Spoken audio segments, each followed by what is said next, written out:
Hello, good evening. It's August 11 and August 10. And it's Monday from 6 to 7, our show, live show here, open forum at PHLB Radio.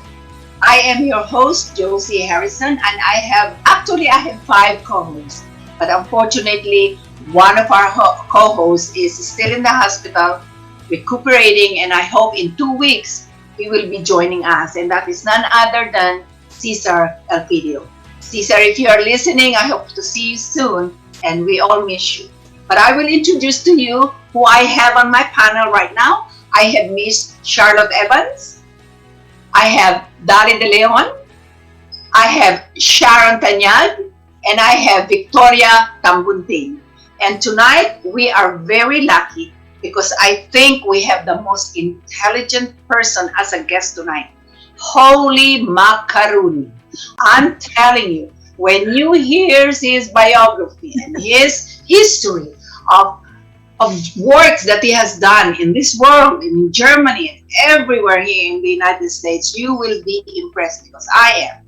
So right now, I'm going to call on Miss Charlotte Evans. She is the daughter of our special guest for tonight, and Charlotte will introduce her father, and we will listen to all the good information about Mr. Daniel Evans. Charlotte, please. Josie, thank you so much. This is a real honor, so I'm going to try to accordion his resume and not give the entire thing.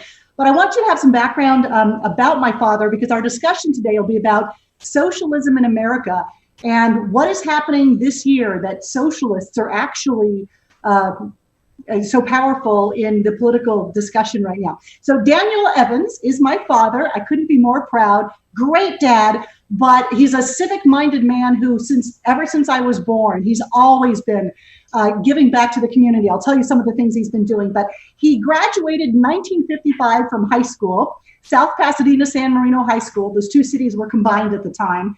He got his international relations BA from Pomona College. He got his law degree from University of Southern California. And, he practiced international business law for many years. My father speaks fluent German, actually without any accent. He can speak like he's from different parts of that country with different accents. So, and he was in Army intelligence. He was, before he went to USC Law School, he was in the Army, and when he got out, they actually offered him his own commission, but he had already decided to go to law school. So he went to law school, and he got out of the Army right before the Vietnam War started. So that's probably why I'm here. The Berlin Wall came down in 1992. Now, my dad spent most of his career as an international business attorney, but he also reinvented himself midway through life and became a professor, not only teaching at like San Jose State here in the United States and at other schools, but in Eastern Germany, which is now part of Germany. He went over there right after the wall fell, and he taught in German all about American constitutional law to people who had grown up in a communist system. And so my dad has a really unique perspective about what young people, which would be much like young people in our country, how do they understand how socialism affects people? Here in our country, it's more of a dream rather than people who've lived it in practice. So I want to open it up so you guys can ask my dad about anything at all. And also, he's an expert on trains. So go ahead, Dan Evans, you can ask him anything you want. Josie, you go first. Okay, Mr. Evans, I would like to give you a time to please say hello to our listeners and tell us something about yourself, more than what Charlotte has shared with us. Good evening. Well, thank you. Thank you very much. It's a pleasure to be here. As Charlotte said, I was a lawyer for many years. And in 1989, the Berlin Wall fell. Nobody expected that. It was a surprise to everybody. Nobody in Germany expected it. Nobody in Washington expected it. But suddenly the wall fell. And as a result, 16 million East Germans were confronted with a world they didn't understand, they weren't prepared for. It was total chaos. And I decided that it might be more interesting to find out what's going on in East Germany than to continue working with lawyers. To be quite honest, I was a little tired of lawyers. Has anybody ever felt that way before? I don't know. I don't know about Victoria. At any rate, so after a short while, I went to East Germany and basically created my own position in an East German university way up on the Baltic Sea. This place was so remote that most West Germans had never heard of it. Most West Germans considered the East Germans to be essentially social welfare cases. Most East Germans considered West Germans to be know-it-alls who came to East Germany to tell them what to do, and they were both right.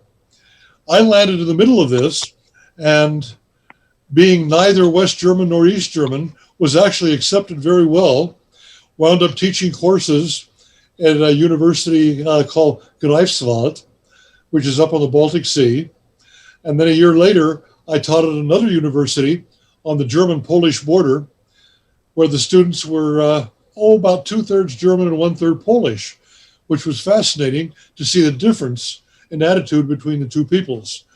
Because the East Germans had probably been the best socialists in the whole Soviet empire. They were the most obedient. They were the most consistent.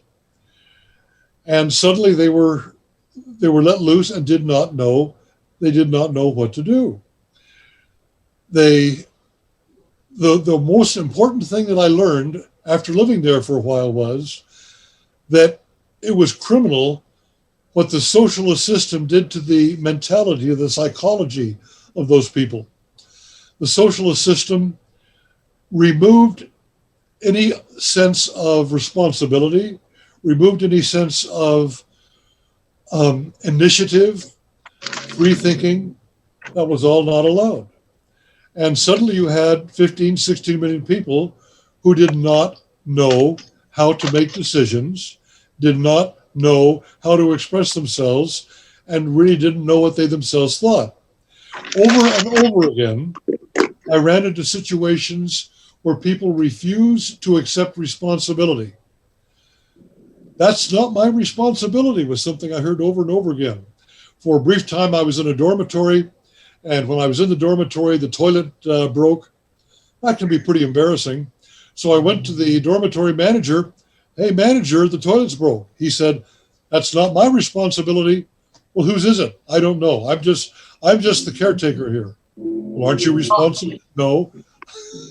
You get an idea. You would visit people's houses. Almost everybody lived in a socialist apartment. And you would come to the apartment building. The light was out. The paint was peeling. The stairs were broken. The windows were cracked.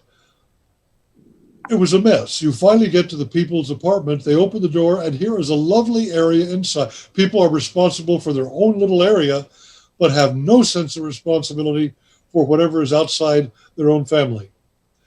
And they learn to be very, very private.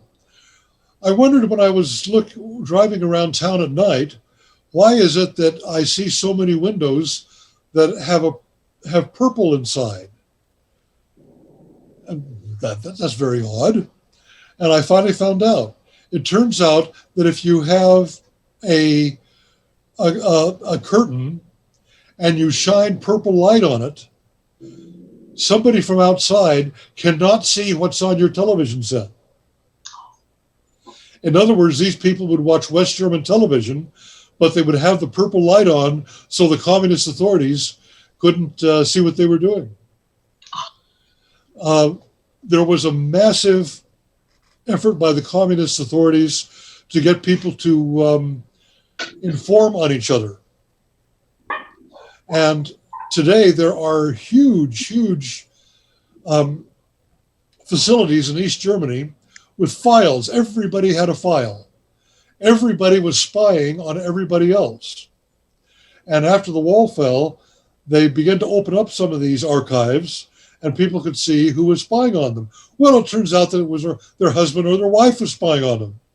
Their next door neighbor was spying on them. Everybody was spying on each other. Because if you inform the authorities that somebody is doing this or that, then maybe you can get some sort of a special favor. and everybody wanted special favors in a society where there was very little to be had. If you wanted a car, you had to wait 11 years.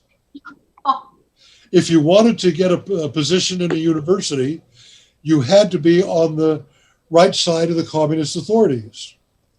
If you wanted a promotion or a job at all, you had to be on the right side. So everybody was informing on everybody else to get these special favors. It's interesting that after the wall fell, the divorce rate went very, very high. Why?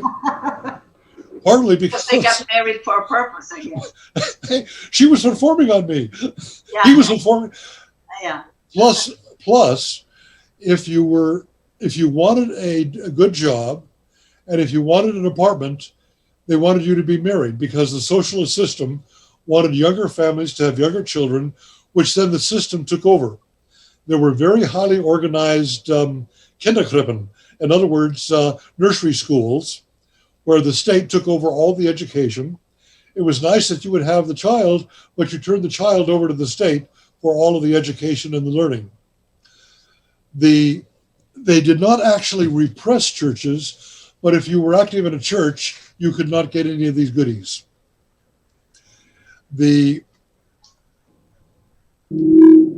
It's interesting that when the wall fell, there were no political authorities available to step in and guide because all of the authorities had been communist and therefore were no longer allowed.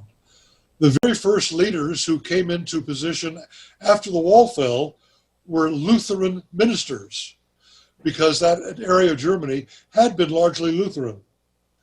The trouble is, these people were very good people and very fine religious people, but they knew nothing about running a government. And eventually, a lot of West Germans took over the running of government, which had its own problems because a lot of resentment developed by the East Germans against the West Germans, who, as I say, came to tell them what to do. In that respect, I had a marvelous time because they looked at me as an outsider who was not a know-it-all from West Germany, who was there to actually listen to what they had to say and to try to understand. And as a result, I was considered to be an honorary East German. That was kind of odd. But I got into the university and I got to do exactly what I wanted to do. I got to teach the courses I wanted to teach. I had seminars. I got to know the students personally and began to understand what life had been like. For example, the communist authorities, as I say, regulated all education. On 2 different occasions, I heard teachers say to kids, "I'm sorry I lied to you." And the kids would say, "We knew. You don't have to tell us. We knew you were lying," but nobody ever said so. Back to the families. Another reason for the high divorce rate was if you wanted a good job or you wanted a place in the university, you were supposed to be married. So there were an awful lot of marriages of convenience to benefit the socialist system. When that was no longer the case, oops, divorce rate goes up. Very interesting. One of the most interesting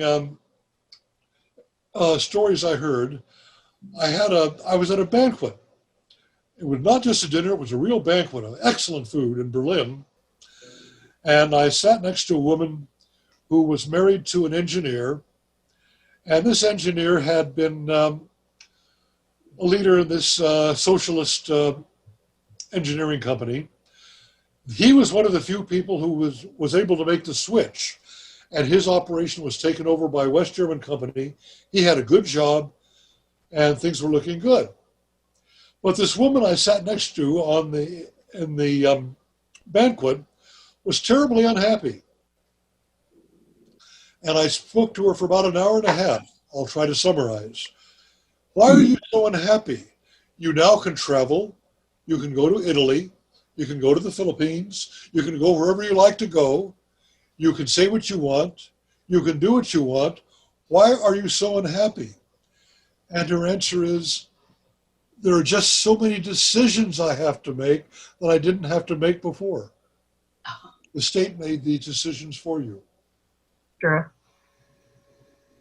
So for me, Mr. Evans, communism, nowadays the kids thought that everything will be great and dandy, loans will be forgiven. They have these freebies all around them. They don't know what to do with it. But they don't realize that it's all coming from their tax. They have to work for that. They pay their taxes. And actually, these programs are being funded by the money that is taken from their taxes. So am I correct in assuming that? That's how I look at it. It's controlled by the government. So, well, yes, the tax rate was very, very high, of course, and nobody was allowed to have any savings. yeah. This is one reason when the wall fell, almost all German businesses, to the extent there was any business at all, failed because nobody could invest. There was no money to invest. Nobody was allowed to have any savings. I didn't understand that. Really? You could not have a savings account. They had no savings accounts. They had enough money to get along and function within the system, but they had no savings account. Time and again, I would go into a store or into a business and learn that they had to close. Well, why do you have to close? Well, because we are told by the authorities that we have to close. Well, do you still have customers? Well, yeah, we have a lot of customers. Well, why didn't you put your savings together and take over? Huh? First place, they had no savings. Two, they had no idea that you could run an operation by yourself. The state did that. They're so dependent on that. I kicked myself later. I could have taken over operation of the local brewery, which That would have been nice. which might have caused some other problems. But I realized what was happening, and I passed up the opportunity to try to persuade the people in the brewery they can organize themselves, get some financing from somewhere, get a loan, and which would have been possible, and survive. But nobody ever thought of that. Do they have laws that they really have to kind of check in everything they do, in every movement that they do? Is there certain laws that they have to check if it's okay or not?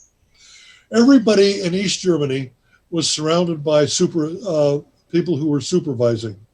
Every apartment building had somebody, usually a busybody lady, who watched over things.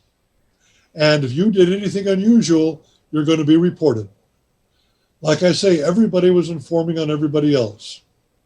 And the way Mr. Mr. Evans, why the German culture? Why what? Why the German culture? What made you so interested in the German culture? Oh, that goes back much further. When I was in college back in the 1950s, I was always very interested in history. I've always, as Charlotte said something about this, I've always been interested in history and modern history in particular. And I observed that for the last 100 years, the dominant society in Europe has been Germany. Not necessarily for good, but they have been dominant. Back in the 19th century, Germany was very much a leader in philosophy, science, medicine, in all sorts of areas. Theology, German theologians were some of the best in the world. German medical physicians were some of the best in the world. And it goes back to the Middle Ages. Germany was a dominant society in medieval Europe, not France. We think of France more because of the way we're educated, but it was really much more Germany. And then we have the 20th century, where the Germans started World War I and World War II. Some people say no, they didn't start World War I. I say yes, they did. I know too much of the history. The British, the French, the Swedes, everybody else was reacting to what the Germans were doing. So I wanted to find out what it was all about. What was there in this society that made them initiators and thinkers? And some of that was still there. I first went over there as a family exchange student, lived with a family in Bavaria for a summer, and had a chance to meet people who had just experienced World War II and were going through the after effects. As you might expect, the Germans are very, very sensitive about the Nazi history and extraordinarily apologetic. They have been spending billions of dollars a year to Israel. They've been trying to explain to the world what happened, trying to explain to themselves what happened, and that continues to go on today, even though that entire generation is almost gone. That was very, very interesting. As a lawyer in Los Angeles, I find myself asked to help out with money sent from Germany to Jewish people in Southern California. How do you rate the performance of Angela Merkel nowadays? Angela Merkel is a very nice lady who's over her head. Ha. But the trouble is, in Germany, there are very, very few competent political leaders, partly because of this Nazi history. People are a little bit afraid to get into politics. I got into this a little bit with, and I had some friends in one of the three big political parties in Germany, and they were trying their best to get people to act a little bit more like Americans, and were having a very difficult time. People did not want to get into politics in any way whatsoever, and politics in Germany tends to be a professional matter. You get into politics out of the university and you stay there. The Germans could not understand how Ronald Reagan could get elected. Gee, he's not a professional politician. Why would anybody want to vote for him? Well, He tore down the wall. He was instrumental in tearing down the wall. Angela Merkel is East German. She has a scientific background, I think, in chemistry. Oh, wow. But at the very earliest days, when the merger between East and West Germany was happening, she managed to get into the Christian Democratic Party, which is at that time was largely dominated by the Catholics. And her father was a Protestant Lutheran minister. Oh, wow. Which is sort of an interesting background. Is that anyway, right? She turned out to be a good party functionary. I think she's over her head as a world political leader. But she's a very nice person. Well, do you suppose that the UK is successful in not joining the European Union? European Union is a funny organization, and it requires more and more that countries give up their own government. In the case of Germany, that's just fine. Given their Nazi past, the Germans are very happy to have a more European-wide government. The Italians are fine with it because the Italians have had a miserable record running their economy, and they're happy to have other people involved. People like the Dutch and the Austrians and so forth are happy with the European-wide government because it protects the smaller countries from being dominated by the larger countries. Mm-hmm. To a great extent, France dominates the European Union. And the European Union budget is oriented towards helping the French farmer. You don't hear that, do you? European Union budget of billions and billions of euros helps the French farmer more than anybody else. Well, the British tend to be a bit independent. The British tend to be a little bit more nationalistic than other peoples. And they found that the Europeans more and more were telling them what to do, and they didn't like it. You know, in the communist society, one paragraph of your article. It described religion as to, it's not really, if you think about it, it's not really the choice of religion. Because in the communist family, they really want to get away from religion. So did I understand that right? That there's really not Yes, faith. and I'll give you a good example. You all have had experience with confirmation. You know what confirmation is, right? After baptism. Baptism. Yeah, that's how I understood. Next to baptism. Next to baptism. Right. Confirmation comes at about the age of 15 or 16, right? Yeah. In Europe, the socialists invented a new type of ceremony, which was a socialist form of confirmation without God, without any So religious woo. connotation. In Germany, confirmation is called Konfirmation. Sounds right. They have something else called Jugendweihe, or youth initiation. And that is a socialist invention. You go through your basic public school until the age of 15. You choose your career, you choose your occupation, and you go through a ceremony called youth initiation. And it's a big thing, and it's all very socialist, and it avoids any sort of religious connotation whatsoever.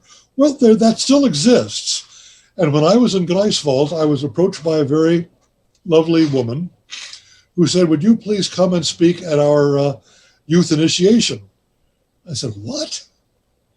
I don't know anything about it." She said, "Well, you're from America. You know something about confirmation. I'd like you to compare what confirmation is like in America with what youth initiation is in Germany." So I did. And I talked about Christian confirmation, the fact that Catholics and Lutherans and others do go through confirmation, although it's not all that widespread among America. It is popular. And I went through some of the Christian fundamentals of what it's all about. Mm-hmm. And they were very polite. They'd never heard this before. The funny thing was, then there was a big festival after, a big feast, one of the best dinners I've ever had in East Germany. And this beautiful woman, whose daughter was part of the group, sat me next to her husband, who was a little guy, very quiet. I didn't know who he was. So we started talking, and he was Professor so-and-so. "Oh, you're a professor at the university?" "Well, no, I was, but not anymore." "Oh, what did you teach?" "Well, I taught Marxism-Leninism." "Oh, and you don't do that anymore, right?" "Oh, well, then they don't allow us to teach Marxism-Leninism anymore." "Well, what are you doing now?" "Well, he runs an organization, a seminar group, to teach East Germans how to adapt to a free market economy." Oh. "Well, how can you do that? What's your background?" "Well, all I need to do is take Marxism-Leninism, flip it over, and you have the opposite." This guy was making a big salary paid by the West German government, and he was driving a company car, BMW. Mr. Evans, how do you feel about the flaw of the government now here in the United States? Do you think the possibility of maybe we're gearing to that communism or maybe socialism, the way our millennials are really I cannot say the word. They idolized what is going on now. They say everything is beautiful.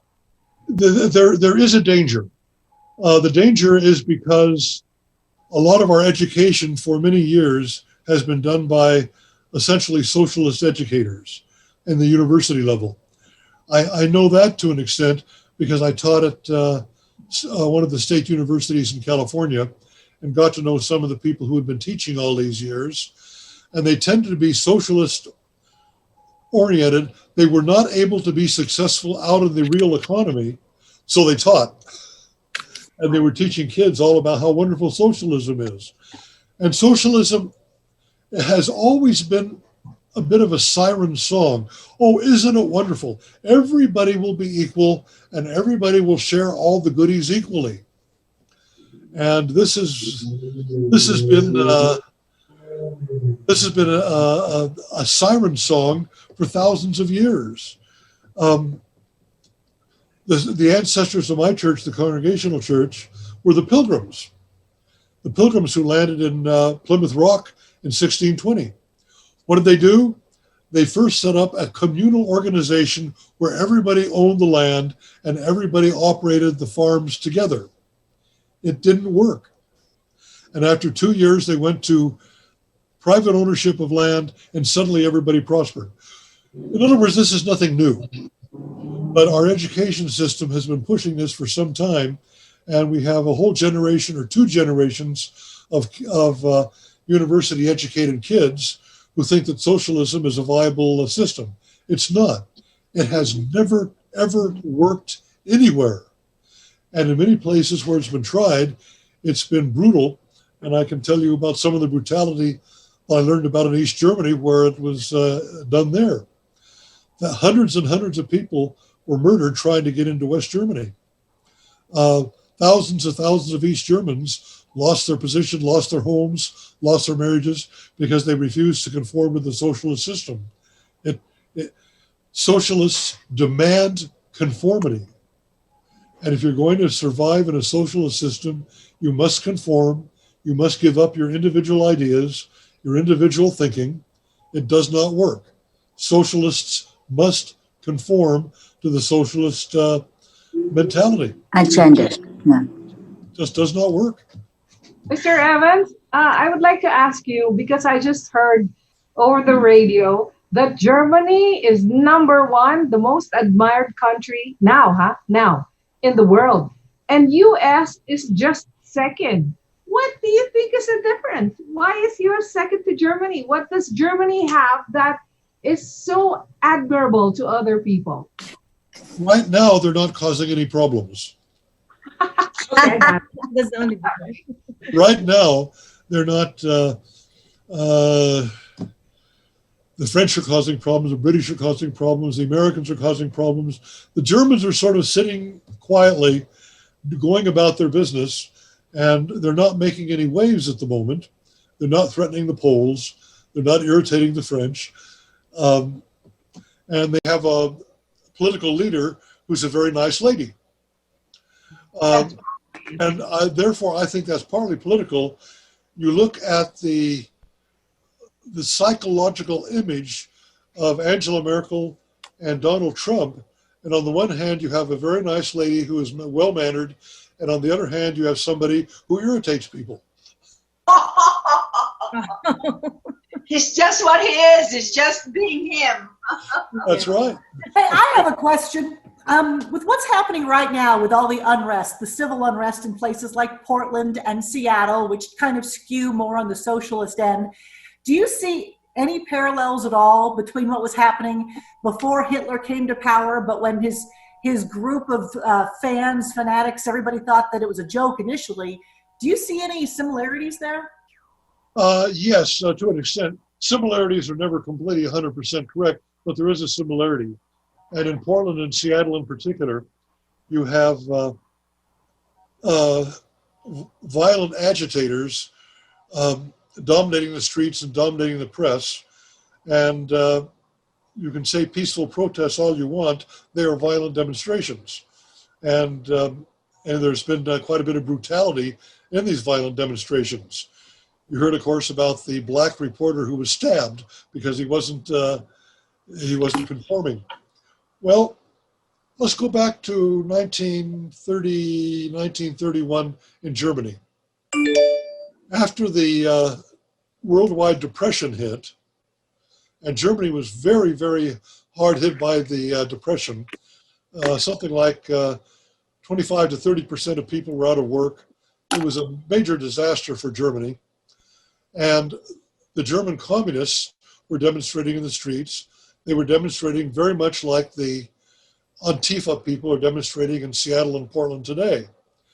Well, at that point, the Nazis spotted an opportunity to gain some power and they developed their own force called the Brown Shirts, and they began to fight the communists in these street riots, and the street riots became more and more street battles, real brutal street battles between the communists on the one hand and the Brown Shirts on the other hand. The German people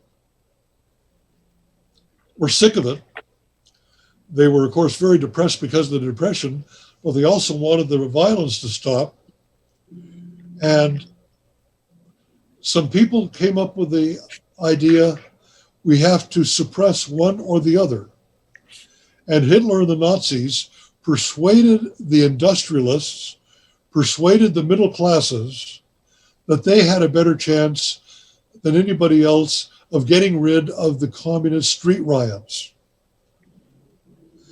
And therefore, they came up with a plurality in the election of 1933.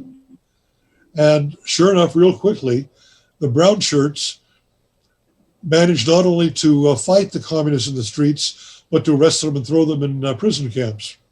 And with that, within a very short period of time, the communist demonstrations were done with. A lot of Germans thought, well, gee, now that that's done, we can control these people. They couldn't. That was the big disaster in Germany. Could that sort of thing happen here? So far, I see nothing like the Brown Shirts in America. I see nothing like a group of ultra-right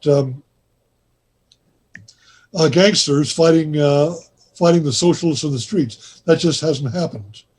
If it did, I'd begin to get very nervous, because people are going to make decisions and choices as to which is the lesser evil. And in Germany, the lesser evil turned out to be the greater evil. So there's a little similarity there, but we don't have anything comparable to the German Brown Shirts.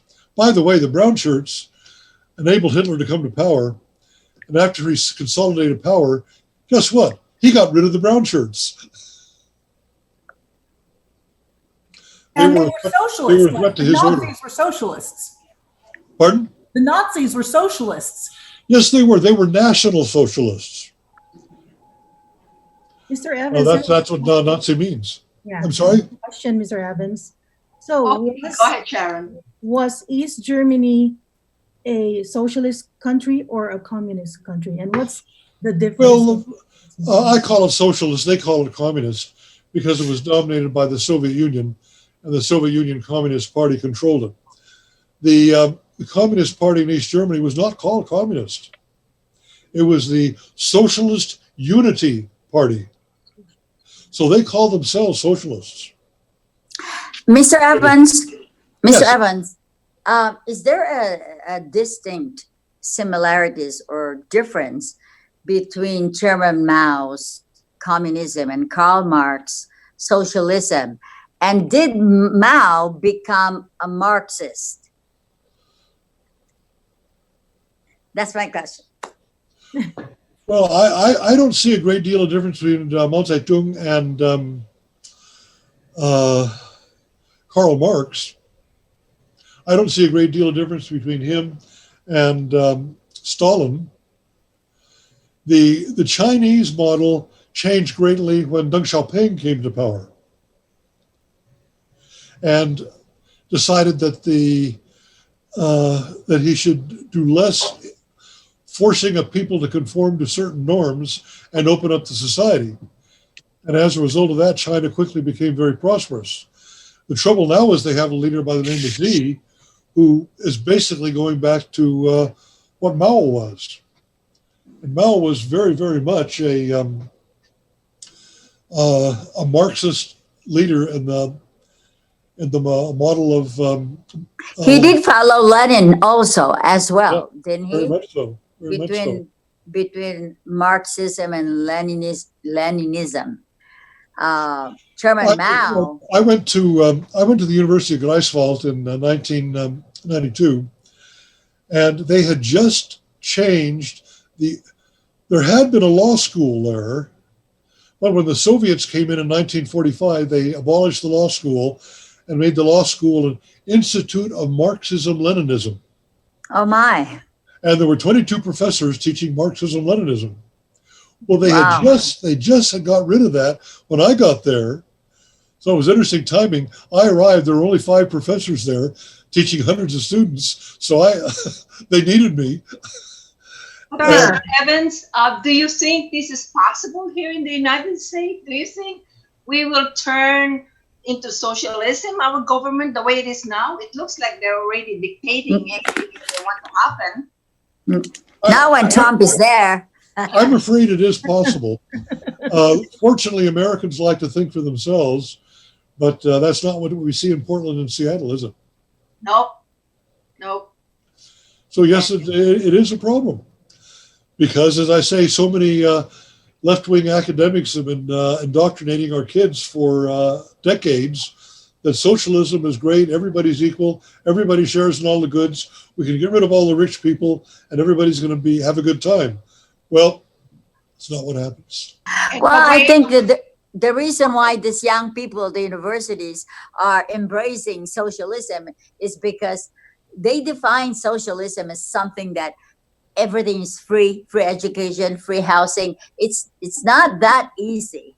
It's not that kind of socialism that they are being introduced to them by some of our politicians like AOC. You know, they don't know anything about socialism. They should ask Venezuela. Well, her politics are extraordinarily emotional.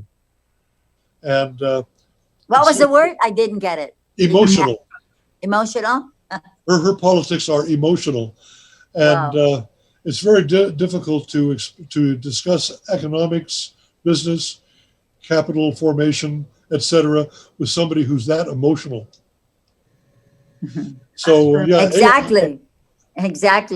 And I don't think she's really knowledgeable in what she talks about. That's why even her own party, despise her or not with her because they think she's just a sounding brass and a tinkling cymbal. That's all. Sharon, were you going to ask? I recognize the example. Yes. Were you going to ask a question, Sharon? Oh yeah, it's just curiosity. Going back to the fall of Berlin Wall. So during the Cold War, both Germany and Korea were divided by Allied powers, and Soviet Union taking control of what became East Germany and North Korea. Did the fall of Berlin Wall give South Korea some hope? Because now they have this panel that is also a piece of the Berlin Wall. DMZ. DMZ, yeah. So I'm just curious if Is there hope for South Korea and North Korea? North Korea.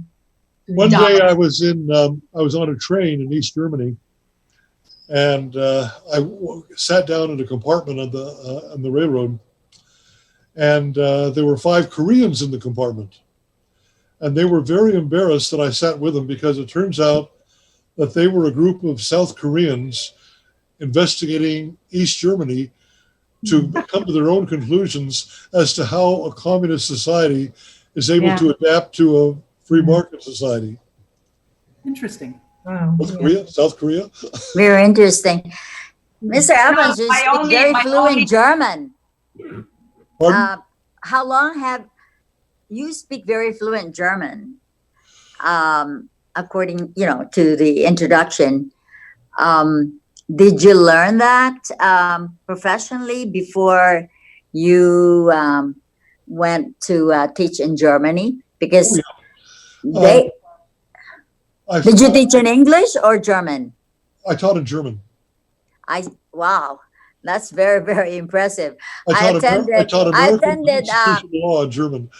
Oh, I was in Wattenscheid, Germany, when we were vacationing from our school in the UK, and I attended for 2 weeks seminar in Wattenscheid University. It's an agricultural town outside Cologne. It's in the Ruhr Valley. Yeah. Yes. A lot It's of quite an industry there. experience. A lot of Josie. steel mills and coal mines there. Josie, what was your question? I forgot. Okay, I'll ask the question now. My turn. Must not be important. I was going to ask about you see, I'm trying to remember what it is now. Is the one in Germany a pure form of racism? Because I know that they're saying, "Oh, we are of the Aryan race. We are superior to everybody. That's why they killed people or they enslaved people who were not like them." Well, that's what Hitler was like that. Yeah. That was the philosophy in the time of the Nazis. Germany today is completely opposed to that, and they go to some extent to try to contest that. When we were there, the most popular television anchor in Berlin was a guy with an African father and a German mother. Okay. Who was very popular. African father and And a Sydney German mother. Poitier? Sydney? No, he's an American. Pardon? Who was that actor? What's the name of the actor? No, he's not an actor. He's a newscaster. Newscaster. Oh, newscaster. Yeah. So you were telling me that the Dutch sent slaves here, or The very first slaves were brought to America in a Dutch ship. In a Dutch. Were they black or were they prisoners? The slaves were all Africans, yes. Okay, well, all right. They Wow. came to the Netherlands. Okay, let's just have a little break, and I just want to greet some of our audience. Gidget de Guzman Ramos, she's our top fan of the show, and Oras ng Ligaya. Cesar Elpidio is watching, and he says, "Sorry, I am missing this good show." Hi, Cesar, we love you. And then Jen Cole is listening. And also we have Mary Ann listening and saying, "Good evening, everyone. Stay safe always. You too." And Flora DeSison is watching. The only thing I would like to say right now is that I do hope that the ways of some of these liberals that we have right now in our government and in the United States, I think, Mr. Evans, they are doing the right for them. I'm saying this for them. I think they're doing the right thing of indoctrinating the students, because they are starting in the elementary stages of the students and on with the high school and colleges, and they are trying to convince them that socialism is good and all of this. And I think, I hate to say that bribery is there. Money is coming all over, to support them in what they're doing. In as much as we want to say, no, it's not, but it is, because it's amazing that all these people can be out there on the streets doing all this horrible looting and burning and hurting people. And I wonder if they are even working and making money for themselves. So I think the only thing I could say right now is that if people are listening to us, they have to get a book and learn what is socialism and communism. What is it for the people that will really give in and say, okay, I want the start of government, because they are making a good, terrible mistake if they do that. Yeah. I wish I could tell the young people who tend towards socialism that they are going to be some of the first people to be repressed, because in every major revolution, the most enthusiastic revolutionaries are the ones who are then repressed by the people who take over politically. The revolution always consumes its own children, and it's the cynical political leaders who take the power. So the enthusiastic, psychological, socialist kids, they're going to lose out. They're going to be repressed when the real political socialists gain power, which they always do. That's right. That is right. We have like 8 minutes to go. And so I would like to say that you are a good guest tonight, Mr. Evans. We've learned a lot about Germany, and you inspired us listening to you and your past experience in Germany. And we are so proud of you reading the history of your background, your job experiences and whatnot. It's so impressive. And so I would like to give you the floor right now, Mr. Evans, and please say something to our audience and listener. We have like 7 minutes to go. I'd be curious, actually, if you would give your overview of what's happening in our country right now. What is the greatest concern to you? That's a good question. I was going to ask that. Exactly. Well, it's the same question that I think Victoria already posed. What is the future of the younger generation who has been trained in socialist thinking? How are they going to lead us in the next decades? And I am very, very concerned about this. We see, particularly in the media, that the established media organizations have been largely co-opted by what I call big government thinking.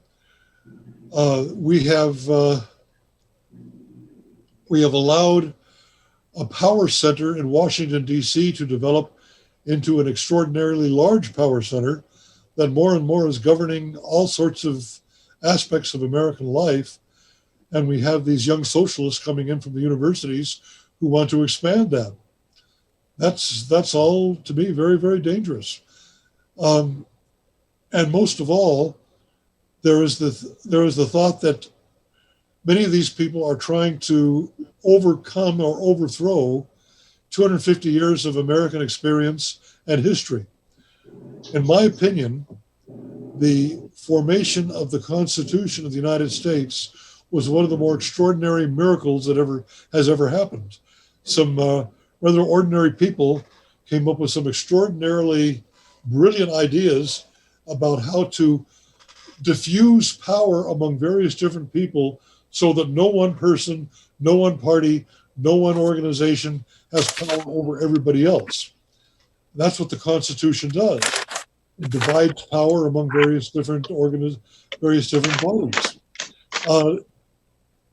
One of the biggest danger I see right now is that people who don't understand this are trying to overthrow our history, overthrow our constitutional system, which basically means to overthrow our democracy. Exactly. And that to me is an extraordinarily dangerous thing. You do that, you're going to wind up with totalitarian socialism. Thank you so much for your time, Mr. Evans. We've learned a lot, and we will invite you again to shine us on what's going on here so that we can listen to your advice. Go ahead, Dolly, say goodbye to our listeners. Well, today I just want to, well, first of all, thank you, Mr. Evans. That was very, very excellent show we had today, and all the knowledge that we had learned from you. Now, today I just want to make a report that a few hours ago, the President Trump was escorted out of the briefing room of the White House because there was a shooting that was taking place outside the White House. So for the viewers and listeners, please tune in at Fox News because they will give you fair and balanced news. And also today it was reported that the Seattle Council had moved forward to the controversial proposal of defunding the police department. And please holler at me when you want to get married. Come and get married in Vegas. We'll get you married. Go ahead, Sharon, please. Be married. Yeah. Go ahead, Sharon. Thank you so much, Mr. Evans. It was very informative. I've learned so much about Germany and everything else about. Thank you. Okay, Vicky? Okay, let me tell you guys, I'm very sure that we only touched the tip of what he has experienced. I know. All his knowledge, everything, and I was so impressed. Now he's a lawyer, but he does a lot of pro bono for charity. So My goodness. Thank you. And we didn't have enough time, but maybe next time we'll invite you again. We'll invite him again. Yes. Yes. So now I want to say thank you to my friend Julie Susie for sponsoring my dress for tonight. And I want to say hi to John Paul David, the best realtor in Las Vegas. You got it. Okay, Sharon. Hey, you had someone sponsor your dress. Now you're thinking, Right? I'm going to borrow that. Yeah. You guys, thank you so much for welcoming my dad. And also, Dad, I couldn't be more proud of you. You just amaze me with the knowledge that you have. 83 years old, and I can't keep up with your intellect. And 2 thumbs up, Mr. Evans. Thank you so much. Perfect. And I Thank just you. have 2 more people on our Facebook. Christy M. Sampao is watching. Hi, Christy. And Virgin Fournier, she is from Canada. Thank you so much for listening to and tuning in to PHLV Radio. This is open forum, and this is a promise. We would like to invite Mr. Evans again, and we would like to know more information about you and your comments about as to what's going on in the United States. Thank you so much. Bye. Take care. Take God care. bless. Bye.